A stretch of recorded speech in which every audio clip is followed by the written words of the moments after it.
Það forsendubrestur kjarasamninga ef umsamdar launahækkanir skila sér ekki til ræstingafólks, segir formaður Eflingar. Fyrirtæki viti jafnvel af meintum brotum en nýti sér samt þjónustuna. Það var tekist á afstöðu NATO til Úkraínu á fundum varnarmálaráðherra NATO-ríkjanna sem hér voru haldnir í gær og í dag í Brussel. Það útlit fyrir friðarviðræður en Evrópuríkin í bandalaginu segja engar slíkar viðræður án aðkomu stjórnvalda í Kiev. 24 ára maður í haldi lögreglu fyrir að hafa ekið á hóp fólks í München í Þýskalandi í morgun. Nokkrir eru alvarlega særðir. Meirihlutaviðræður 5 flokka í borgarstjórn Reykjavíkur héldu áfram í dag. Ólíklegt að nýr meirihluti verði kynntur fyrir næsta borgarstjórnarfund. Húsnæðisuppbygging ofarlega á verkefnalistanum. Og úr dýraríkinu það helst að frétta að bjórar spöruðu skattgreiðendum í Tékklandi líklega hátt í 200 milljónir króna á dögunum og sebrahestur leikur lausum hala í Danmörku.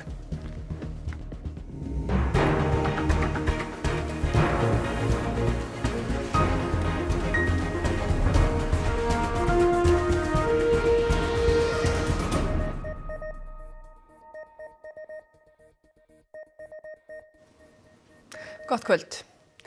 Formaður Eflingar segir dæmi að ræstingafyrirtæki hafi umsamdar launahækkanir af starfsfólki. Engar skýringar hafa fengist frá fyrirtækjunum. Við gerð síðustu kjarasamninga var samstaða að það svigrúm til að hækka laun þeirra lægslaunuðu fólks í ræstingastörfum. Fólki fekk 2 launaflokka hækkun og ræstingar auka upp á 19.500 krónur.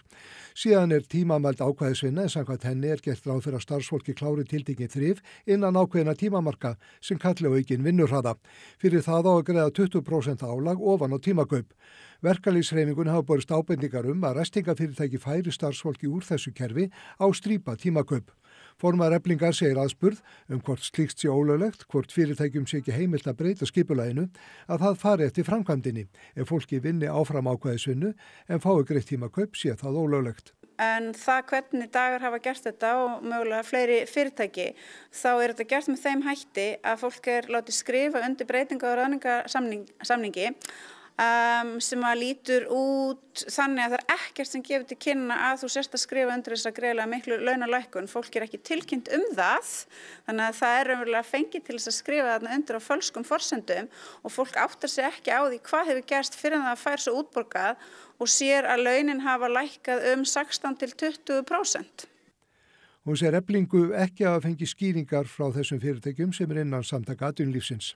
Við áttum í gær, ég Vilhelm Birgisson, formaður SGS og lögmaður frá Alþýðusambandinu, fund með fulltrúum samtaka atvinnulífsins þar sem við fórum yfir okkar afstöðu í þessu máli, komum því mjög skýrt áleiðis að við lítum á þetta sem raunverulega forsendubrest á kjarasamningunum sem við skrifuðum undir á almennum vinnumarkaði. SA ætli að skoða málið. Hún segir þau að Eflingu telja að það hafi viðgengist hjá ræstingafyrirtækjum, mögulegum árabil að láta starfsfólk vinna í hraðari takt í tíma aldrar ákvæðisvinnu en greiða tímakaup fyrir. Málin sem Eflingu berast af þessum vettvangi sé af ýmsum toga og nefnir hún sem dæmi að Umbrar, þjónustumiðstöð stjórnarráðsins, hafi haft samband við Eflingu. Það komu skilaboð til Eflingar frá þessu fyrirbæri þar sem að við vorum spurð hvort að við vissum til þess að iClean kæmi vel fram við sitt starfsfólk eða hvort þar væri að ræða réttindabrót, kjarasamningsbrot og svo framvegis.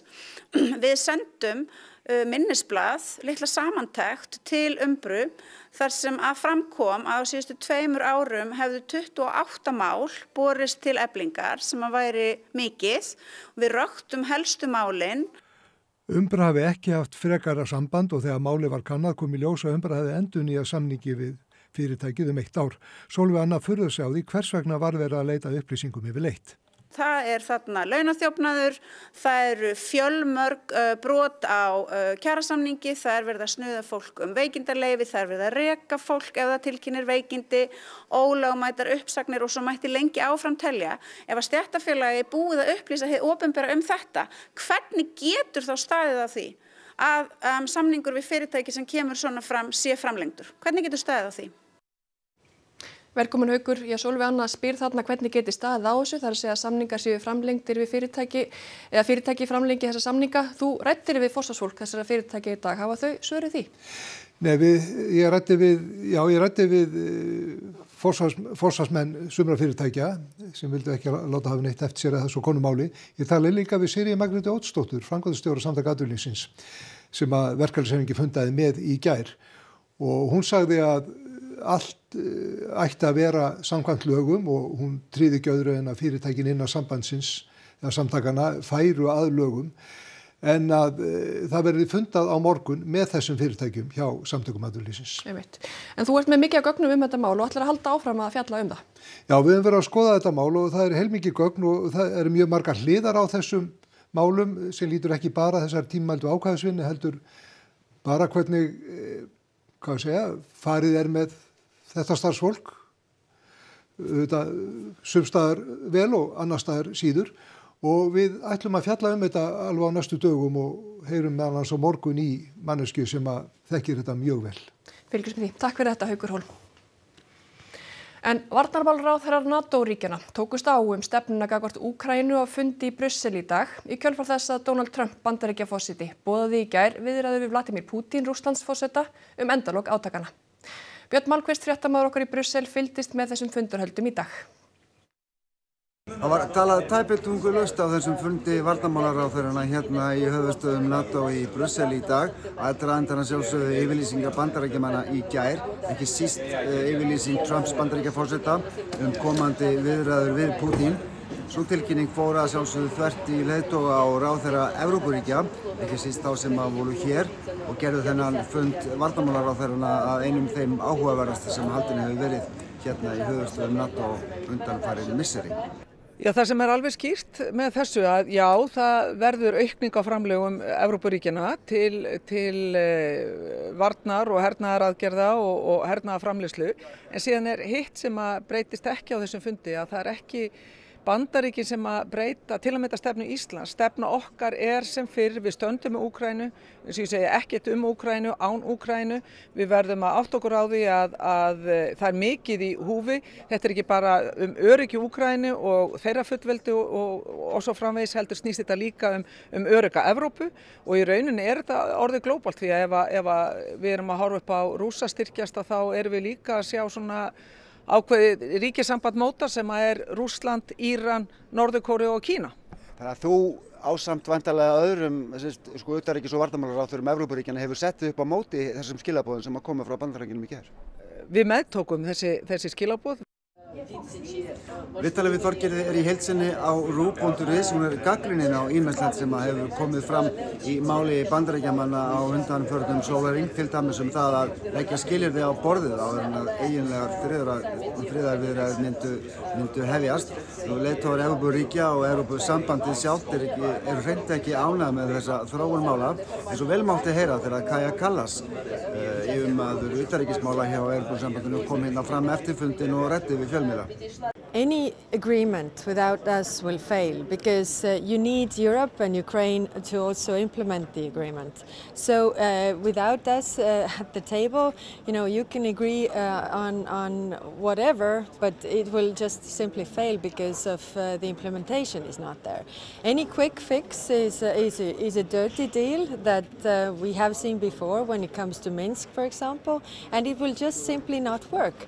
It will not stop the killing, it will not stop the war, and it will just continue. Pete Hegseth, nýr varnarmálaráðherra Bandaríkjanna, hélt svo blaðamannafund hérna í höfuðstöðum NATO síðdegis. Hann ítrekaði kröfur Bandaríkjastjórnar að Evrópuríki ættu að verja meiru til varnarmála.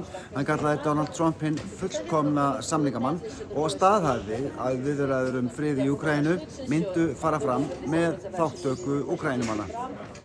President Trump, I want to point out, I've got the truths right here that he posted, called both, in case we missed it, Vladimir Putin and President Zelensky.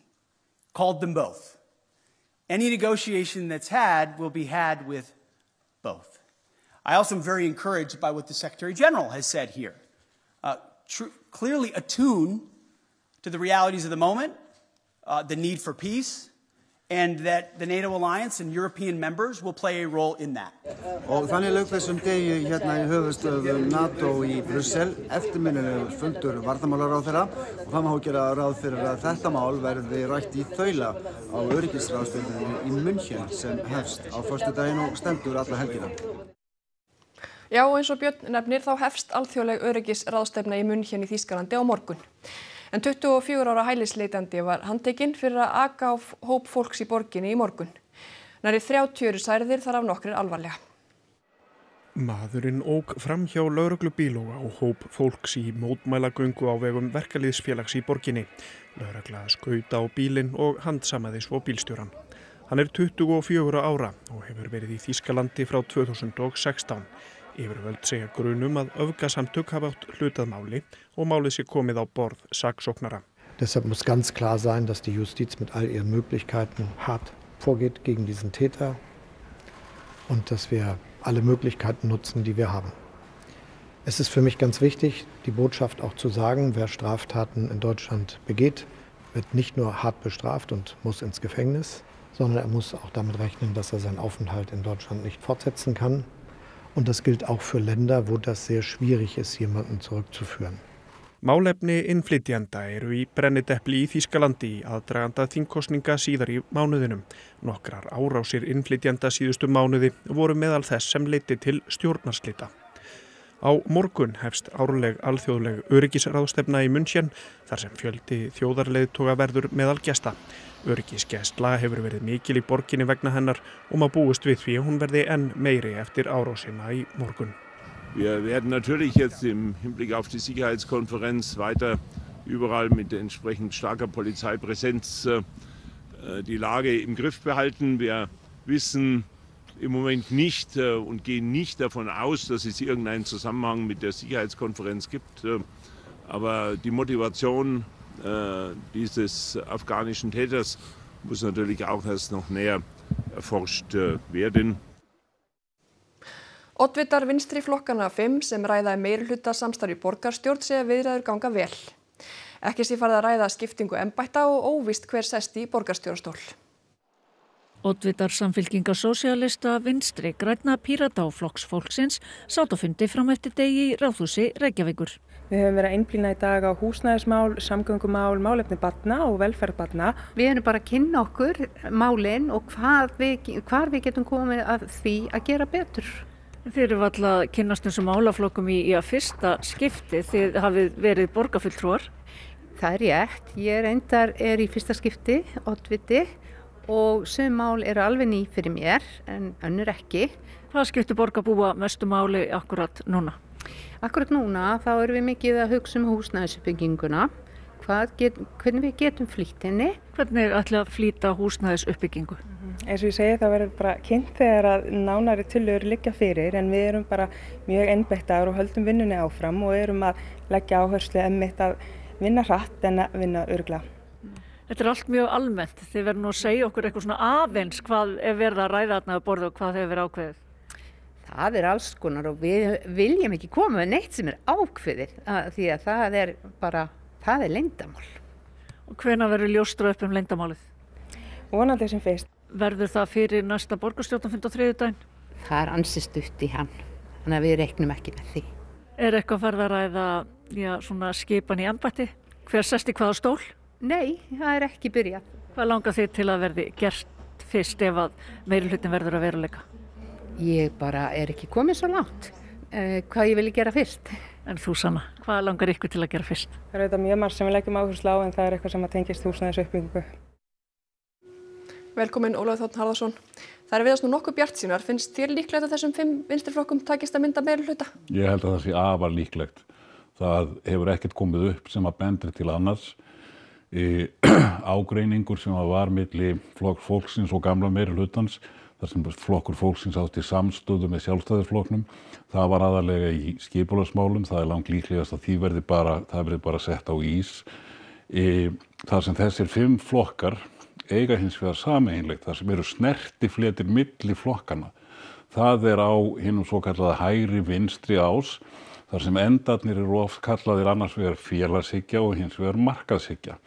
og ég gerir ráð fyrir og heyrist það reyndar á því sem þeir eru að segja eða hefur heyrst frá þeim að þær ætli að leggja áherslu á félagshyggju, meðal annars líklega einhverjar tillögur svona uppbyggingu á félagslegu húsnæði.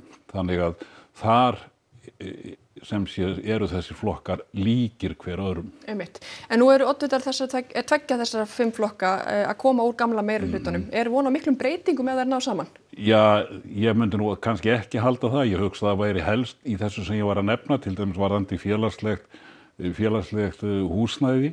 En það verður líka að hafa í huga að þetta nú eiginlega bráðabirgðastjórn því að þetta tjaldað þarna til ríflega árs.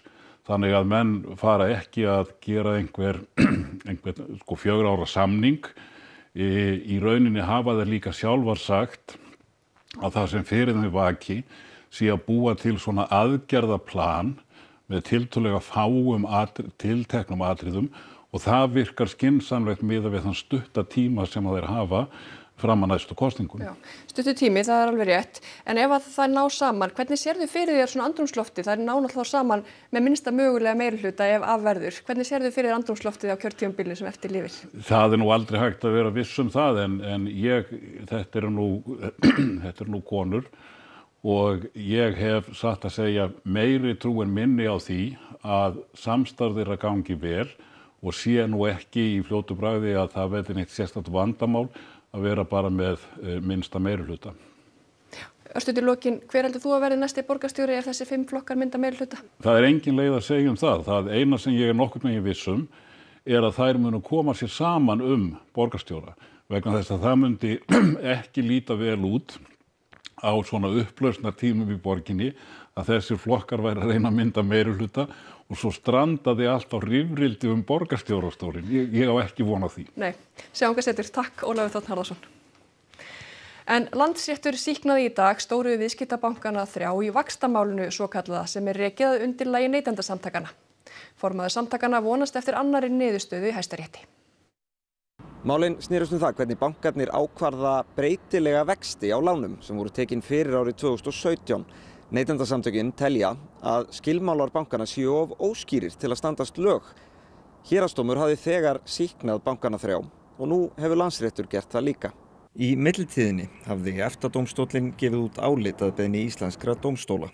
Þar ítrekkaði EFTA-dómstóllinn að skilmálar húsnæðislána þyrftu að vera skýrir fyrir neytendur í samræmi við Evróputilskipun.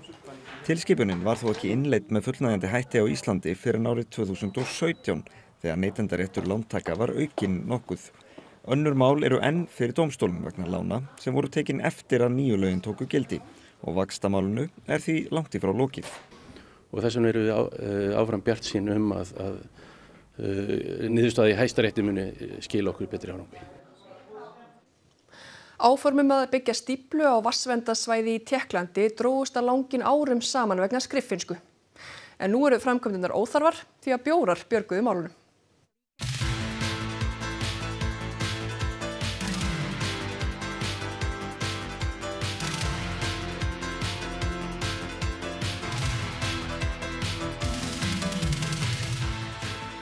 Vojenský lesy a statky a podnik povodí se mezi sebou domlouvali o nastavení těch projektů a o vlastnictví pozemků a Bobr je předběhl.